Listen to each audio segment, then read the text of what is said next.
Welcome to video 11A, another long one. I hope you took some breaks during that last one. Didn't watch it straight through. I think it's safe to say we are getting into the meat of some seriously technical tax at this point. Property is one of those areas that's just chock full of tax rules, and almost all businesses have property. So, we really bear down on some of this stuff, and it is difficult. For those of you that haven't looked, I posted a homework problem for the previous module. I might do the same for this one. So check the discussion board. There's occasionally good stuff out there. And you guys should be talking to each other. But I know you're all local students anyway, and many of you have already worked together in your own study groups. But the discussion board is a cool tool, and it's not like you have to post like, yo, what are you doing tonight? Here's pictures of, my vacation, or here's my friend throwing up. You can do normal stuff out there. Okay. Enough of espousing the use of the discussion boards. All I'm probably doing is making work for myself. Okay, let's do dispositions of property. And so think of it as we're doing the property arc. We started with the purchase of the property and basis and how we calculate basis. Then we did cost recovery, which is how we slowly let that basis slip away. And now we're at the point where we're getting rid of the property. Okay, so let's look at our learning objectives. We're going to talk about gain and loss recognized on the disposition of assets used in a trade or business. We're going to talk about the character, because character is a big deal in this chapter. We're going to talk about something called depreciation recapture, and we're going to talk about unrecaptured 1250 gains, but only a little bit because that's more of an individual topic. So we'll blow through it, but I'm not going to hold you primarily responsible for unrecaptured 1250. But we'll talk about 1250 and 291, and then we'll talk about 1231 gains and losses and what 1231 means. And we'll talk about a few exceptions to the general rule that realized gains and losses are generally recognized as well. We'll actually talk about some of those deferral or exclusion transactions in this chapter. So unfortunately, this is a chapter chock full of code section numbers: 1231, 1245, 1250, 291. I'm not a big code head. Well, that's not true. I am a total code head. But these are the terms that are widely used to describe these types of transactions. And so sometimes you just got to know a code section because that's its name, like section 179 from the last video and section 197 intangibles. This has a little bit of that going on too. Okay, do you remember this? Learn it, know it, live it.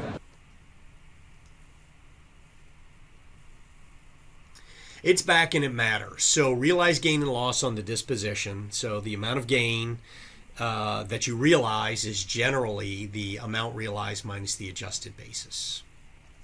So what is the amount realized? We've talked about this before. The amount realized is what you get, right? So how do you end up better off? Think of that as your amount realized. So did you get any cash? That's amount realized. Did someone give you property? Well, they need to count that at its fair market value. Did anyone assume your liabilities, right? Because if that happens as part of this transaction, it's part of the amount realized. And then you get to deduct any of the expenses you incur to try to sell that property. Scrap Happy is a scrapbooking retail chain, owns a warehouse subject to a $50,000 mortgage.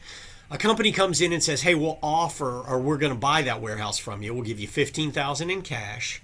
We'll give you a note receivable of $30,000, which has reasonably stated interest rates. And we're going to take away your mortgage. And Scrap Happy, it cost them $1,500 in selling expenses because they had to go through a broker or who knows what. What is the amount realized? Well, clearly the $500,000 liability assumed is part of that. The $15,000 in cash, as well as the $30,000 note receivable, less the selling expenses. So we end up with an amount realized of $93,500. How about adjusted basis? By God, we beat the bag out of this in the last video. Depreciable property placed in service at a cost of $10,000. 3 years of depreciation is $71.20. What do we get? Adjusted basis of $28.80. If we use 179, we would deduct all 10,000 and the adjusted basis would be 0. If we use bonus depreciation, we would deduct all of it, and of course the adjusted basis would be 0. Okay, so of course we need some sort of trigger event to turn unrealized gains and losses into realized gains and losses. And we referred to this back in Module 1 as a substantial change in property rights. So stock is appreciated at year end, is unrealized, stock is sold at year end, that's realization. So the terms sale, exchange, and disposition are frequently used to describe a realization event. Now, there are a few exceptions when realization doesn't turn into recognition. We're not going to cover those in this course. Okay, so what is a sale?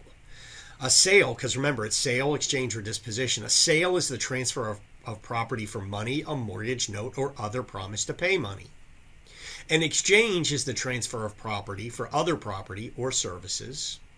And then other names that you see for sale or disposition are trade-ins, casualties, condemnations, thefts, bond retirements, cancellation of leases, granting exclusive rights to use a copyright, granting an easement, or an extension of a note's maturity date. All those represent a sale, exchange, or disposition.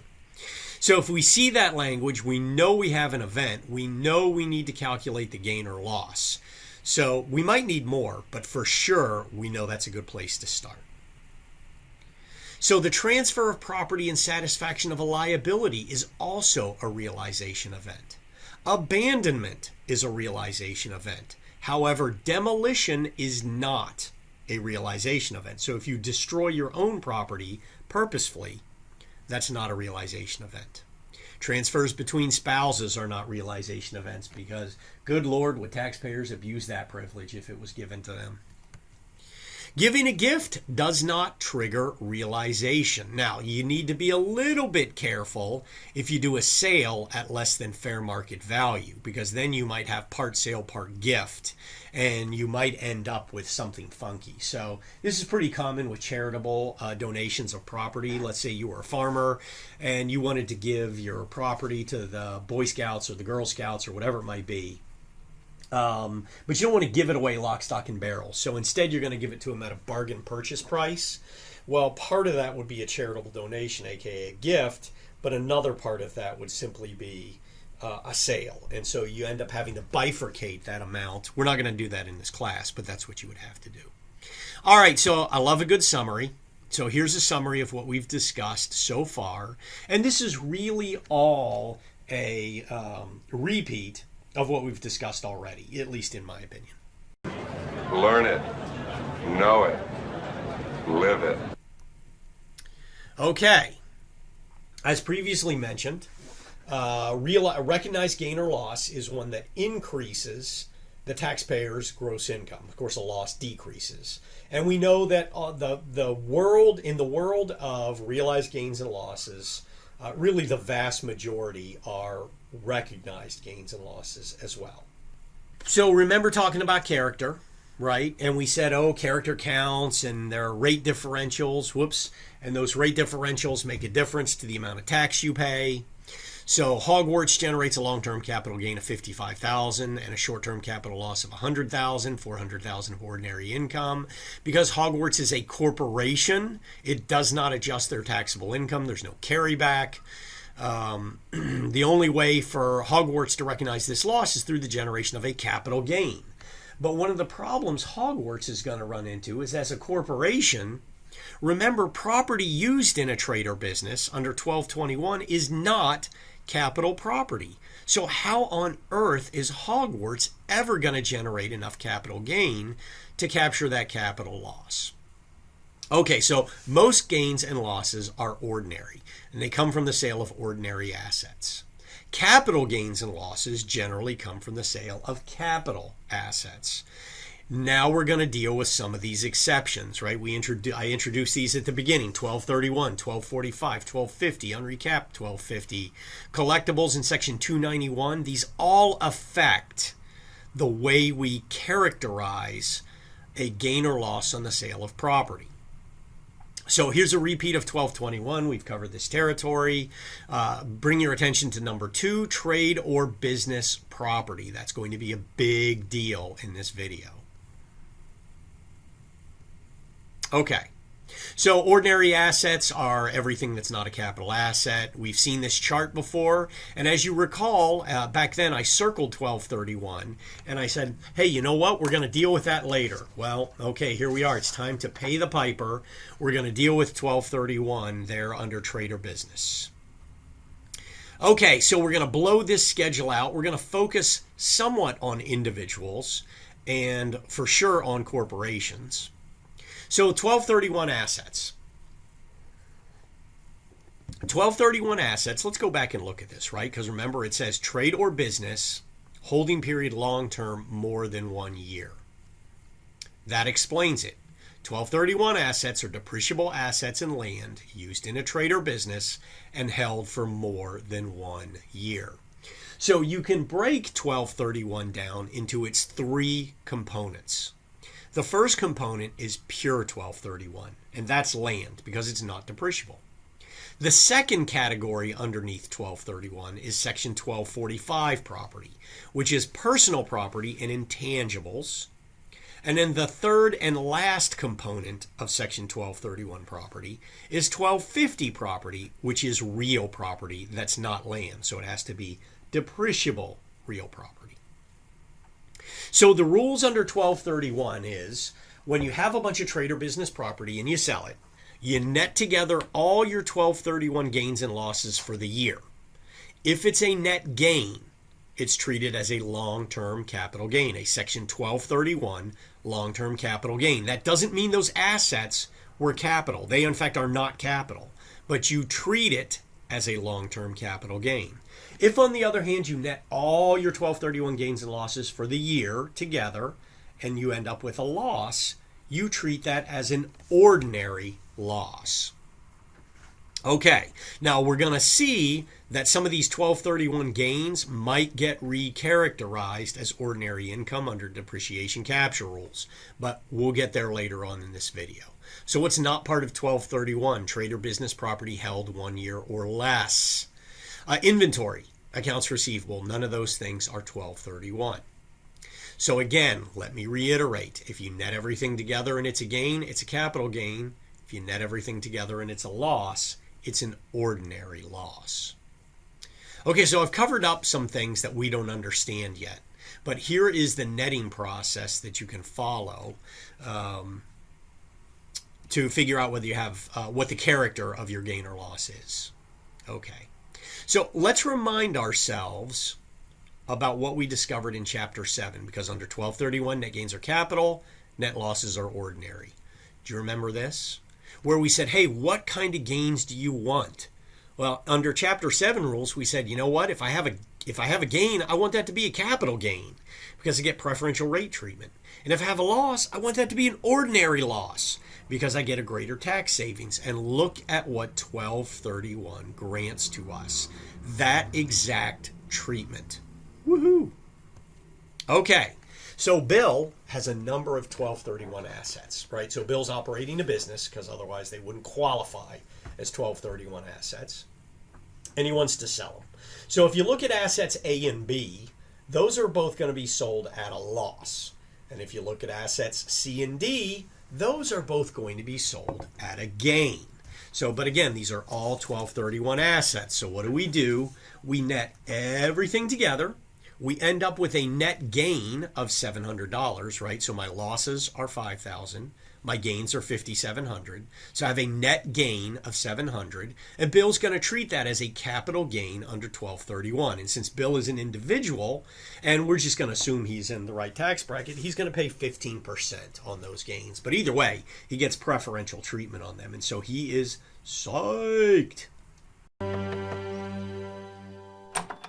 Butters. Hey, Eric. Butters, the guys have been talking to me, and, well, they've got me pretty pumped up. I'm psyched, Butters. I'm about to do something big, and I'm psyched. Okay. But I'm going to need your help. Can you get psyched? You going to get psyched up? Yeah, I'm psyched. Get really psyched up, Butters. I'm really psyched. Yeah, let's do this, all right? I'm pumped, I'm psyched, all right? Yeah. Okay, but Bill comes up with a better idea. He says, hey, you know what? What if I sell all my losses this year? In fact, what if I sell them all on the last day of the year? And they're all 12/31, and so I net them together and I get a net loss and I treat it as ordinary. And since I'm in the 37% tax bracket, I generate tax savings of $1,850. Okay, that sounds pretty good, right? Everyone digs tax savings. Of course, then he needs to sell the gains too. So on the first day of the following year, he sells all the gain properties. So that's a $5,700 gain. The tax on that at 15% is only $855. So what happens is if he splits these sales by one day, he can net tax savings of $995 versus a tax cost of $105. And of course, that is too good to be true, which is why the tax law includes something called the 1231 Lookback rule. So what that means is when you generate 1231 net capital gains, you are required to look back 5 years. To the extent you recognized any 1231 ordinary losses, you have to recharacterize your gain this year to the extent of those ordinary losses. Now, you do not change the amount. I'm going to say this once, and then I'm going to say it over and over and over again. There's nothing in this chapter, 1231, 1245, and 1250 at least, and 291, that change the amount of the recognized gain or loss. Only its character. We are only adjusting the character. So when we do the look back rule, we don't change the amount, only its character. Learn it, know it, live it. So in year one, Bill sells the assets, generates that $5,000 loss. And he takes it. That's deducted. Right? Then year two rolls around and he generates the $5,700 capital gain, except he now has to look back. He looks back to the previous year and says, oh, I generated $5,000 of ordinary losses. I need to recharacterize my gain as ordinary to the extent of those losses. So in year two, I end up with a $5,000 ordinary gain and a $700 capital gain, which means what did I end up with? Basically the same thing if I sold them all in the same period, which is the exact purpose of the look back rule. It is the tax law's effort to prevent Bill from engaging in that exact planning strategy we discussed. Okay, now we can reveal the look back rule, right? So if I generate a net 1231 gain down there on the right hand side, I would have to apply the look back rule. If there's anything to apply, it shifts that gain over to ordinary. Otherwise, it falls down to a section 1231 long-term capital gain. Okay, the next secret box is notoriously difficult. It's depreciation recapture. And it doesn't matter how many years I've taught this. It doesn't matter how many classes you've had that involve recapture. It just takes a lot of practice before you can get it. So that's what we're going to do now. All right, let's start with Lola. So Lola owns a business asset she placed in service 6 years ago. The original basis of that asset was $50,000, and it's now almost fully depreciated. This time I'm drinking a little something while I'm making the video so I don't lose my voice. I wish it were an adult beverage, however. Okay, so the basis is down to $5,000. So that the implication here is she has taken $45,000 worth of depreciation expense over the 6 years. She's now going to sell that asset for $10,000. And let's just presume this is her only asset sale this year and there's no 1231 look back. So these are simplifying assumptions so we can focus solely on the recapture issue. All right, let's examine the history. So Lola's taken $45,000 of ordinary deductions for depreciation, right? Because depreciation expense is just an ordinary deduction. There's no capital character to that at all. So assume she has a 35% marginal tax rate. She's generated tax savings of $15,750, right? The $45,000 worth of expense times 35%. So this is 1231 property, right? It's trade or business property. It's been held for more than a year. So the gain would be characterized as a long-term capital gain. For cap gain rate is 15%. It's going to be taxed at $750. So what's strange is that maybe the only reason she has a gain at all is because she's, and this is in air quotes, over depreciated the asset. Now, that doesn't make any sense. Wait a second. You told us in the prior chapter depreciation is a prescribed system for tax purposes, and all Lola did is follow exactly what the tables told her to do. All that is true. The cost was $50,000, the cost recovery $45,000, leaving basis of $5,000. However, economically, it's only depreciated by $40,000.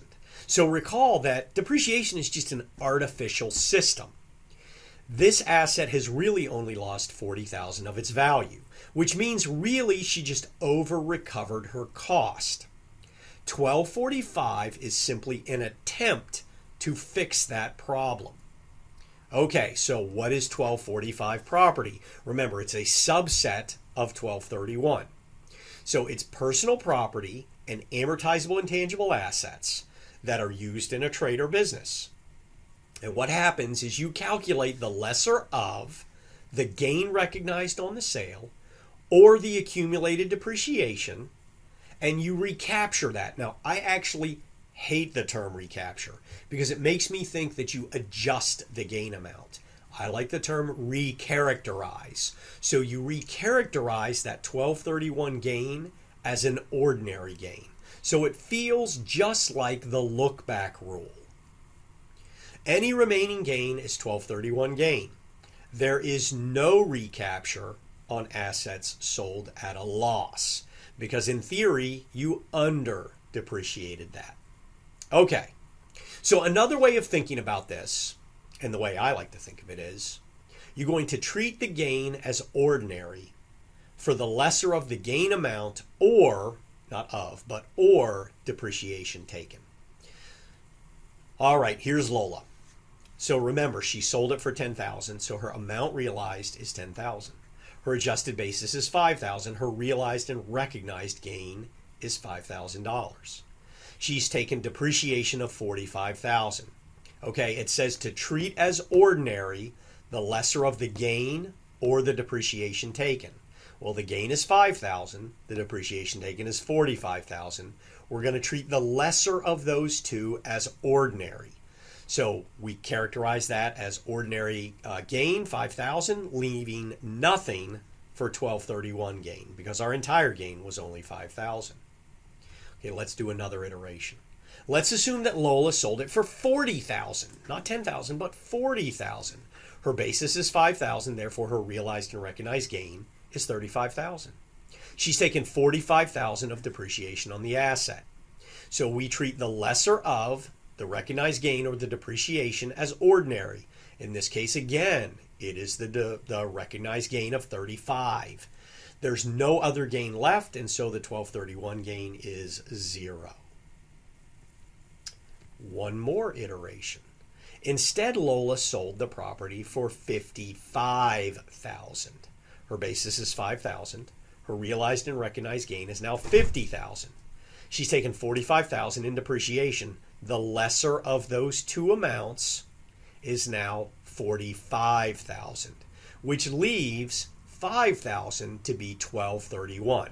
Now, here's the cool part. I knew that right away. How did I know that right away? Well, when she originally purchased that property, she purchased it for $50,000. It actually appreciated in value. That's real gain. That should be treated and get the preferential rates. As a result, that increase from 50 to 55, that ends up being the 1231 gain. Everything else is recaptured as ordinary. Okay, our last example is Lola sells the property for only $3,000. As a result, she generates a loss of $2,000. The depreciation is still the same, $45,000. How much does she recapture? None. There is no recapture on property sold at a loss. So instead, she ends up with a 1231 loss of $2,000. So just out of curiosity, if that's the only sale of property she has this year, which it is, how would you treat that 1231 loss? As ordinary. So it's like catching up the depreciation she never took. Okay, so when taxpayers sell or dispose of 1245 property, they are going to have one of these three scenarios. Number one, they're going to recognize a gain created solely through depreciation. That's what we saw in columns 1 and 2. She's going to recognize a gain created through both depreciation and actual asset appreciation. That was column 3 when she sold it for $55. Or the last item is it could be sold at a loss. And of course that was the last column in the previous example we just walked through. Okay, so 1245 covers personal property. What about real property? Well, recall, real property is a subset of 1231 property called 1250 property, right? So there's pure 1231, that's land. And there's no depreciation on land. So we wouldn't ever need to worry about depreciation recapture on land. But other buildings and factories and other structures, they have depreciation. Those are under 1250, not 1245. Those are mutually exclusive categories. 1231 and 1245, not mutually exclusive. In fact, they're a subset. 1245 is a subset. 1250 is a subset of 1231. But 1245 and 1250 are mutually exclusive. So depreciable real property, like an office building or a warehouse, is sold at a gain, is subject to recapture called Section 1250 Depreciation Recapture. And 1250 Depreciation Recapture, I assure you, is not the same as 1245 Depreciation Recapture. So there's a modified version of the recapture rules called Section 291 Depreciation Recapture, and it only applies to corporations. So if you are an individual taxpayer, you do not apply 291. If you are a corporate taxpayer, you apply 291 to sales of 1250 property. Okay, under 291, what happens is you determine what you would have recaptured and you multiply that by 20%. That's the amount you treat as ordinary. That's just a crazy rule. I'm not sure why they picked 20%. They could have picked 19, they could have picked 21, they could have picked any number, but they chose 20% of that gain to be treated as ordinary. And don't worry, we'll do an example of that. Okay, so we've got this idea of 1250 recapture. And you would have thought that it would work the same as 1245, but as I said, it doesn't.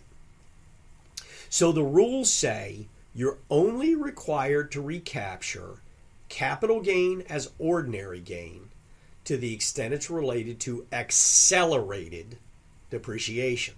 So only the accelerated portion of depreciation gets recaptured under 1250.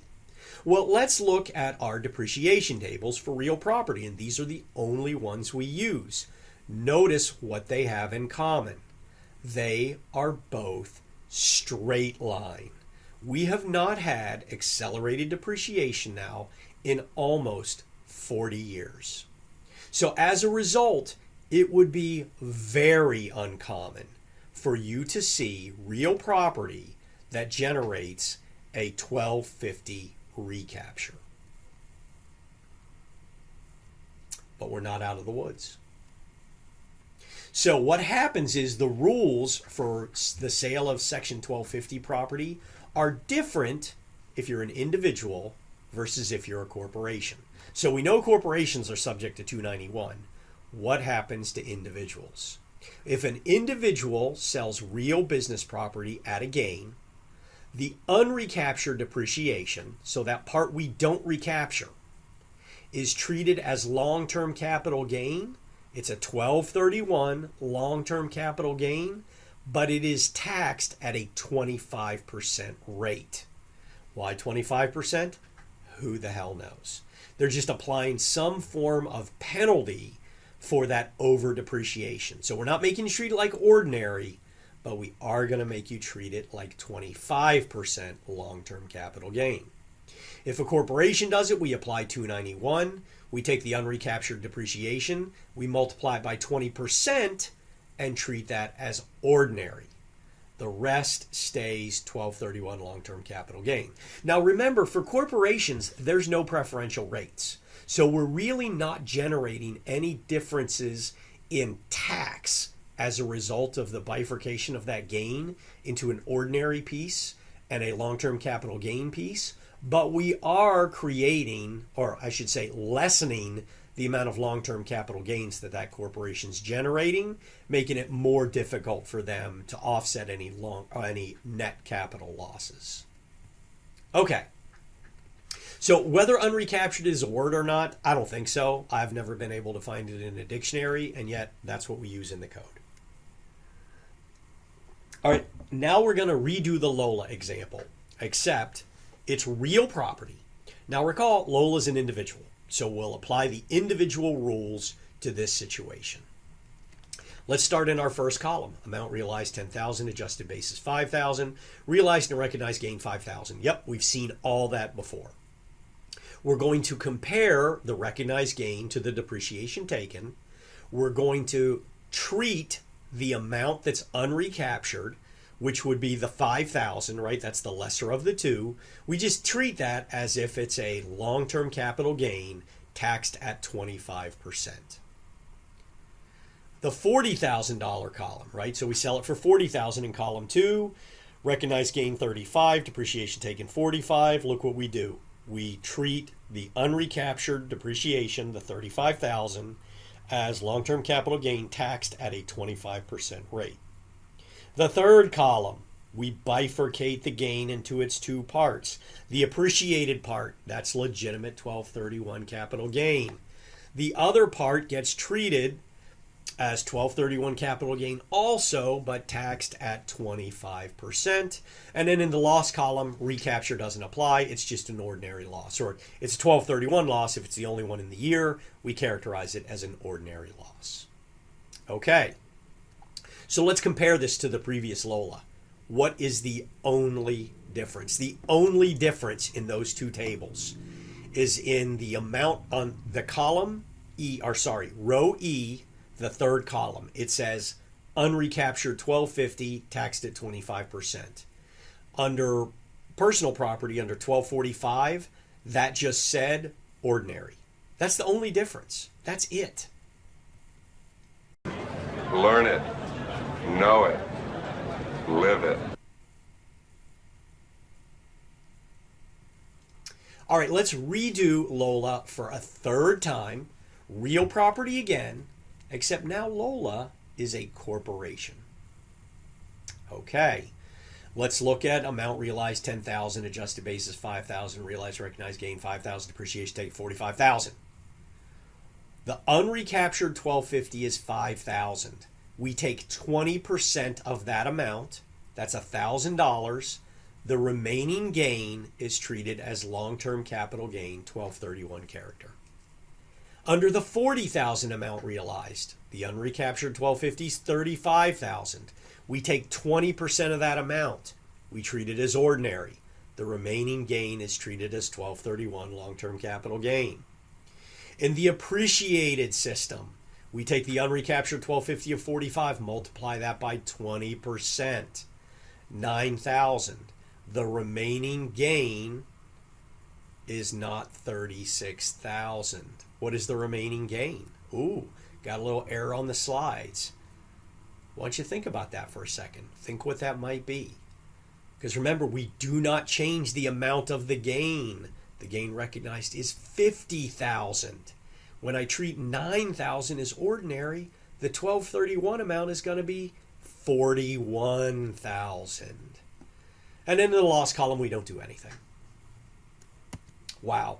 I got to tell you, that's just brutal, you guys, right? So this flip-flop on the character thing can be really frustrating to students. So think of it as you got to go back and say, okay, what kind of property do I have? First, let's start. Do I have 1231 property? Because if I do, then I know it's either pure 1231, 1245, or 1250. If it's 1245, I'm thinking ordinary recapture. If it's 1250, now I have to concern myself, is it an individual or a corporation? If it's an individual, I got to think 25% unrecaptured. If it's a corporation, I got to think 20% of the unrecaptured is ordinary. Wow. Difficult to think about. Okay, so a handful of little special rules here. Under 1239, when you sell property to a related party, all gain recognized from selling property is ordinary. The seller is required to recapture any of the ordinary income that the seller had. So basically, the idea is you can't sell it to a related party and try to escape any of these recapture issues. They're just going to carry forward to whoever the buyer is.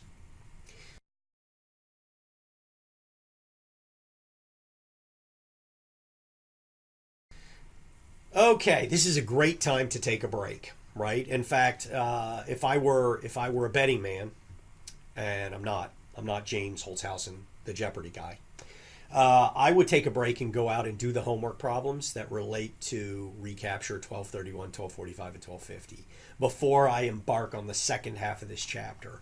In the old days, in this exact book, they split this content into two separate chapters, but they've made it one chapter now, I think just to punish you guys. All right, if you did take a break or you didn't take a break, welcome back.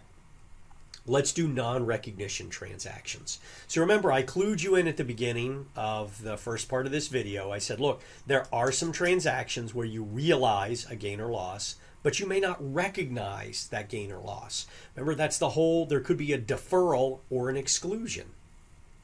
Here's the ones we're going to talk about: like-kind exchanges, involuntary conversions, installment sales, related party losses, and then what we know already, personal losses, non-deductible. These are important because that captures the part that might be deferred or excluded. Okay, so I think the chapter calls them non-recognition. Non-recognition isn't legit. In almost all these cases, it's actually just deferral. Sometimes there's a non-recognition, but it's usually just deferral. All right, let's start with like-kind exchanges. So Jay lives in San Diego and owns land. And Kay lives in Seattle and owns land. And Jay and Kay decide they're going to exchange land with each other. So recall an exchange is a realization event. So if Jay and Kay have realized gains, to the extent those are recognized gains, where are they going to get the cash to pay? Remember, ability to pay is an underpinning of the U.S. federal tax code. Here's a transaction in which they would recognize a gain, but they would have no cash because they simply exchanged land with one another. There's no cash in a true exchange, therefore there is no recognition. This is a like-kind exchange. For an exchange to qualify as a like-kind exchange, it must meet three criteria. The property is exchanged solely for like-kind property. The property given up and the property received are either used in a trade or business or held for investment. And lastly, the exchange must meet certain time restrictions. So the idea is you can't say, no, I didn't sell that property to them 5 years ago. That was an exchange. It just took them 5 years to come up with the land they were going to give me. Yeah, no way, no how. Okay. So like-kind treatment is not elective. If you have a like-kind exchange, no gain or loss will be recognized. So what's the definition of like-kind property? It is now only real property. If you go out and Google this item, you will see personal property used to be eligible starting in 2018. It is now only real property. So again, must be used in a trade or business or held for investment, must be traded for other real property. What isn't, therefore, like-kind property? Personal property, inventory, financial instruments like stocks and bonds, partnership interest, and domestic property exchanged for property used in a foreign country, and all property used in a foreign country. So you can never exchange property in a foreign country and hope to exclude it as a like-kind exchange. So what are the timing? Like-kind property exchanges can involve intermediaries, which are basically brokers. So it can be difficult, right? It could be that the guy looking for land in Seattle needed to find a woman in San Diego with land. Like, how are you supposed to do that, right? Would place an ad, put it on Craigslist. And so there are brokers who serve as intermediaries for like-kind exchanges to help people find other forms of investment property so that they can avoid tax on a property they'd like to get out of. So I doubt you guys can tell, but I just opened my office door because it was starting to smell like tax videos in here. And that does not smell the same as Teen Spirit.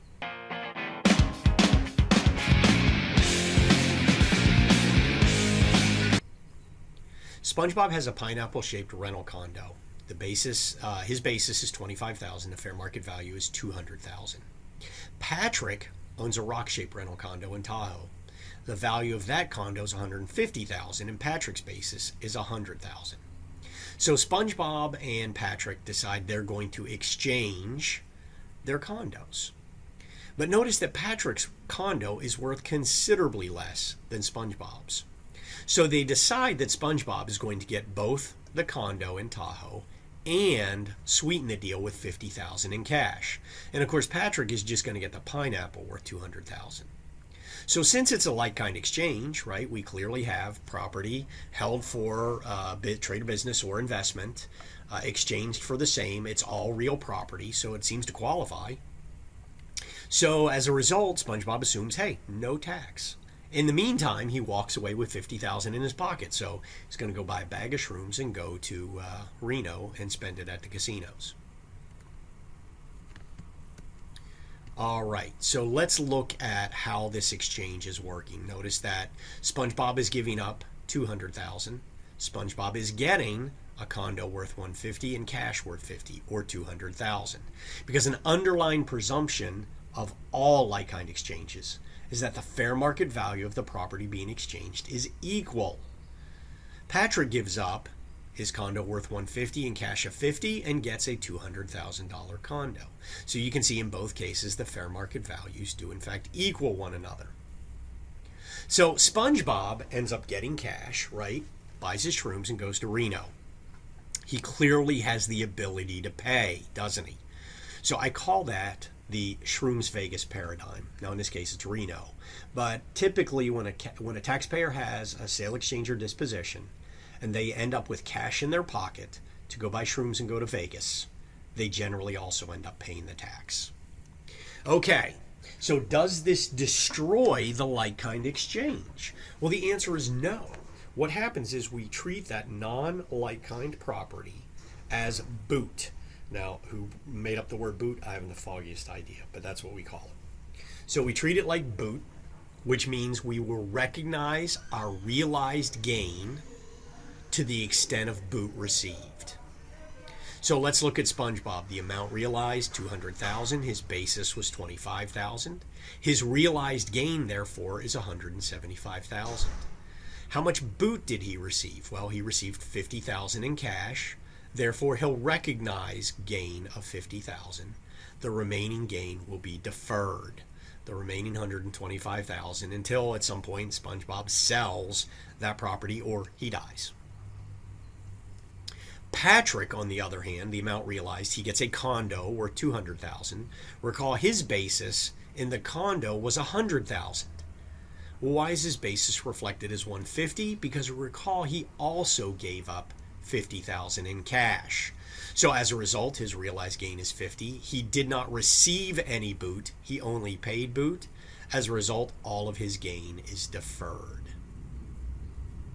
If debt is assumed as part of the exchange, that's also treated as boot.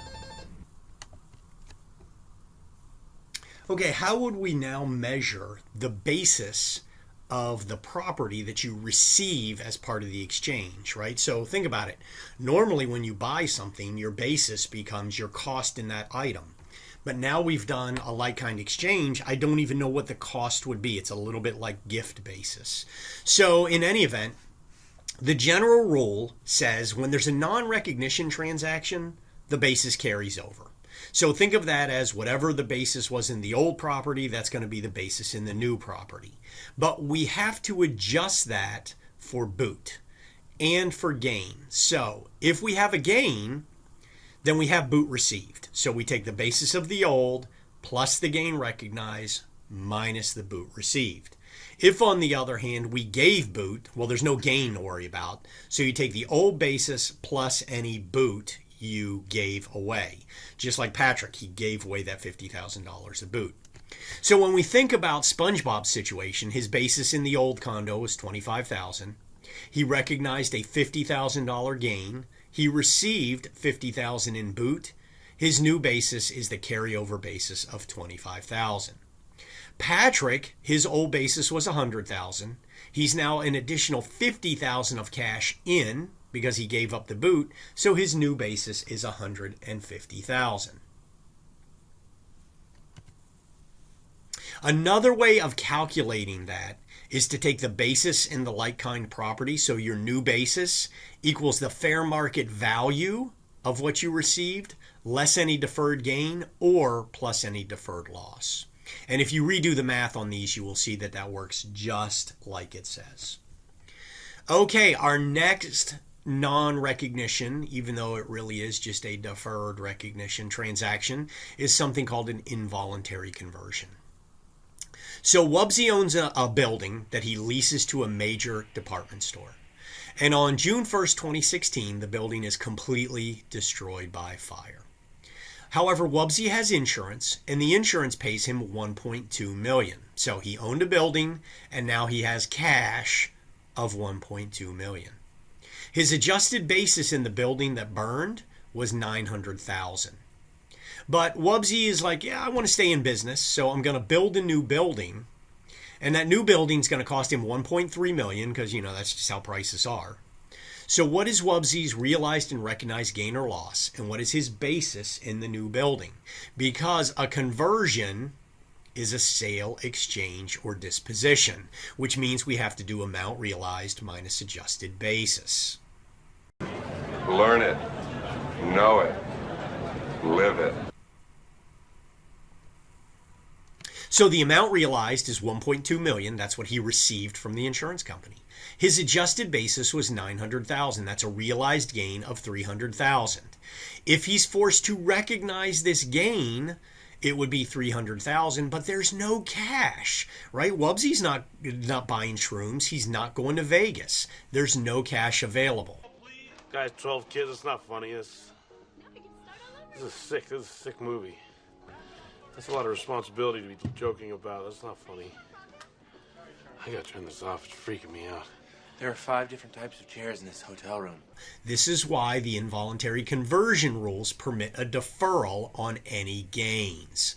Gain is deferred when appreciated property is involuntarily converted in an accident or natural disaster. So the basis of the property directly converted is carried over from the old to the new, carryover basis. In an indirect conversion, gain recognized is the lesser of the gain realized or the amount of reimbursement not reinvested. Another way of thinking about that is boot. Qualified replacement property must be of a similar or related use to the original property. Okay, so Section 1033 is our code section guidance for this rule, the involuntary conversion rules. If property is compulsory or involuntarily converted, and it's converted into a similar property, no gain shall be recognized. However, under subparagraph 2, if it's converted into cash, the gain, if any, shall be recognized. Okay, so here is a classic case of the Shrooms Vegas paradigm at work. There are 5 different types of chairs. Get him out of here, man. This is too many chairs for one room. There's a guy that works for this hotel. His whole job is to find chairs. Look at this one. Look at it. It's gold and red and it's kind of shiny thread. Unbelievable. It is beautiful and it feels amazing. The tall one's gawking at me and the short one's being very droll. I don't like them. Oh, wow. It's weird that chairs even exist when you're not sitting on them. I'm up high. I'm really high up. All right, so if a conversion into similar property sounds like a like-kind exchange, that's because it is very similar to a like-kind exchange. The property must be similar or related in service or use to the property converted, which means you have to pass the functional use test. The character or service or use must be the same for the old property and the new property. If it's a rental property, the standard is relaxed as long as it's used as a rental again. So for example, under the functional use test, if I had a bowling alley and it burned to the ground, and then I built a warehouse, I simply wouldn't pass the similar property test, and I would have to recognize gain. If, however, I owned an office building that I was renting to tenants, and it burned down, and I rebuilt an apartment that I rented to tenants in its place, because they're both rental, that qualifies as similar property. Anything condemned can be swapped out for any other real property. So any realty to realty will do if your property is condemned. That's also an involuntary conversion. So there's some timing for replacement, but we won't worry about that. Okay, Wubzy owns an office building. It's destroyed by fire. $1.2 million, $900,000. Reconstructs $1.3 million. Under the involuntary conversion rules, how does this work out? Amount realized $1.2 million, adjusted basis $900,000. The realized gain is $300,000. Are there any excess proceeds? As a matter of fact, there are not excess proceeds. He received 1.2, he reinvested 1.3. Therefore, there's no boot received, there's no excess proceeds, there's no gain recognized. The basis in the new building is the fair market value of the new building less the deferred gain. 1.3 million minus 300,000 is $1 million. Another way of thinking about that is it's the old basis of 900,000 plus the boot paid of 100,000. That's the excess reinvested. That totals $1 million as well. Wow, everyone. My name is Wubzy. Let's do another example. Okay, in this case, everything is the same, except Wubzy has a new office building constructed for only $1 million. Only $1 million. Okay, so the amount realized is 1.2, the adjusted base is 900,000, realized gain is 300,000. In this case, his proceeds are 1.2 million, but he only reinvests $1 million. You know where he's going with that 200,000, right? You don't know what it is? Love, the most beautiful, shining, warmy thing in the world. You can't accept it? I have to go to this other chair. Oh, this is a better energy. Buy a bag of shrooms, he's headed to Vegas. So that means he received boot. He will recognize gain to the extent of that boot received of 200,000. When I'm measuring his basis in the new building, it's the $1 million cost for the new building less the deferred gain of 100,000, which is 900,000, or it's simply carryover basis. She's too good for you, man. Tastes like a rainbow.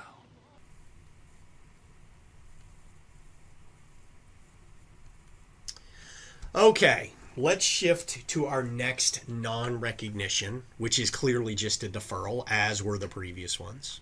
So Obama sold used equipment to Donald for $100,000, and he sold it to him for $10,000 down and a 7% note for the balance payable in 3 installments of $30,000 each, plus any interest for the next 3 years. Obama's basis was $20,000. Okay, so the second I hear sale, what should I be thinking? Learn it. Know it. Live it. Amount realized minus adjusted basis. Realized gain, recognized gain. Not for Wubzy this time, right? So the amount realized is 100,000. His adjusted basis was 20,000. His realized gain is 80,000. Were there not any other rules, his recognized gain would be 80,000. But how much cash does Obama have? Well, as it turns out, in the year of sale, he only got $10,000. Well, he's definitely not going to Vegas on the $10,000. It's just not enough. I'm freaking out right now, man. The mushrooms are turning on me.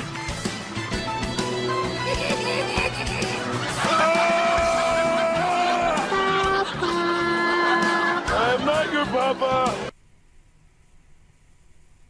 This is why we have installment sale treatment. What an installment sale does is it provides better matching of the cash received with the gain recognized so that you pay tax when you do have the cash in your pocket. Okay, so an installment sale results from the sale of property where the seller receives proceeds in more than one period. What happens is you recognize a portion of the gain on each payment received. You do that based on the gross profit percentage, which is the gain realized over the amount realized. Installment sales don't apply to inventory, marketable securities, and depreciation recapture cannot be accounted for under the installment sale rules. You have to recognize any recapture immediately. The installment sale method does not apply to losses. All right, let's go back to Obama. First, let's determine his gross profit percentage. Recall that his gain realized was $80,000. His amount realized was $100,000, so his gross profit percentage is 80%. What that means is that 80% of every dollar that Obama receives is going to be treated as recognized gain. Okay, so in year 0, when he does the sale, he receives $10,000 of cash. His gross profit percentage is 80%, therefore he recognizes gain of $8,000. In year 2, he receives a $30,000 payment. Gross profit percentage of $80,000 is $24,000. So you can see that he then earns $24,000 in years 1, 2, and 3.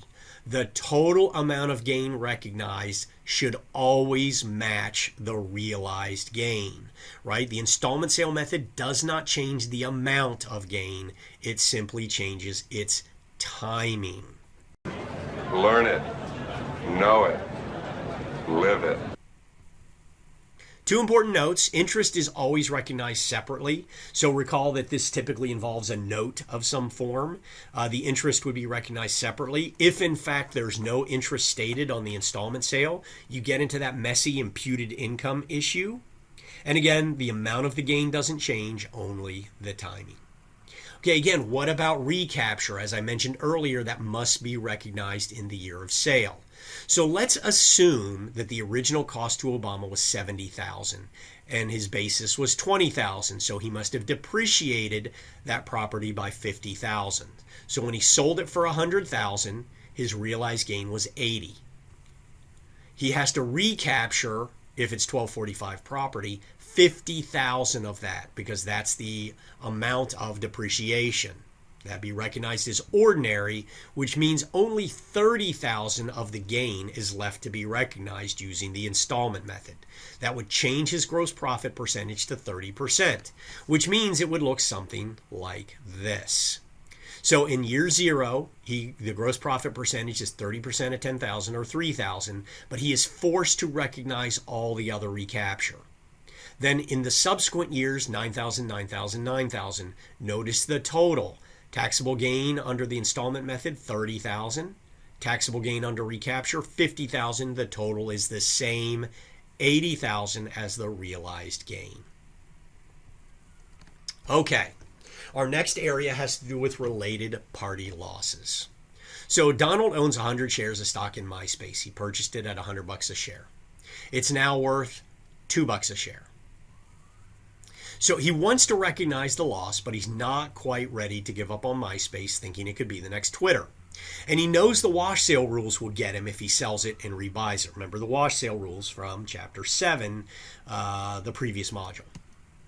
So Donald sells the stock to his wholly owned corporation, Trump Corp.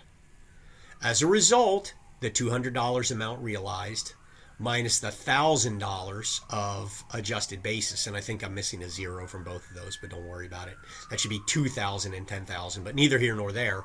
There's a loss, and his thinking is, I get to recognize that loss. However, Code Section 267 disallows losses on related parties. If, however, the property is ultimately sold to a third party, the related party can try and capture some of that deferred loss. So let's look at it under 3 scenarios. The first, Trump Corp then sells it for $1,200. The second, that they sell it for $800, and then in the third one they sell it for $100. And again, I'm missing a 0 from all these, but it doesn't matter. Okay, so the amount realized is $200 for Donald. His adjusted basis was $1,000. His realized loss is $800. He can't recognize any of that under the related party sale rules, and so it's all deferred. Then Trump Corp sells it for $1,200. Recall they bought it for $200. They have a $1,000 realized gain. However, they can recapture Donald's deferred loss and only have to recognize $200 of that $1,000 gain. They can offset their gain with Donald's deferred loss because they're related parties. All right, in the second scenario, Donald is treated the same. Nothing changes. When it comes to Trump Corp, the amount realized is now $800. The adjusted basis is still $200. The realized gain is $600. They can offset their gain with Donald's deferred loss, but only to the extent of their gain. So $600 is offset. The other $200 of Donald's deferred loss simply evaporates. It's gone, never to be used. She's gonna chain him up. Oh my gosh, chains. Oh, wow.